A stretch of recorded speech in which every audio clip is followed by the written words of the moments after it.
ఎలా ఉన్నారు? బాగున్నారు? మేమైతే బాగున్నాం ఫ్రెండ్స్. చూడండి, ఇప్పుడు సొరకాయ మసాలా కర్రీ అయితే చేస్తున్నాం. సో కావాల్సిన ఆయిల్ వేసి కరివేపాకు పోపు దినుసులు వేసానండి. ఉల్లిపాయలు పచ్చిమిర్చి వేస్తున్నాను.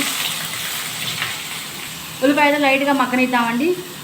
చూడండి, ఉల్లిపాయ అయితే మగ్గింది కదా. ఇప్పుడు మన సొరకాయ ముక్కలు అయితే వేసుకుందామండి.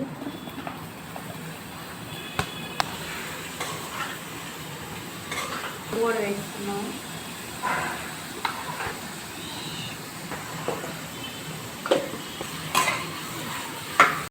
కూర అయితే మగ్గింది. కొంచెం కారం వేసుకుందాము.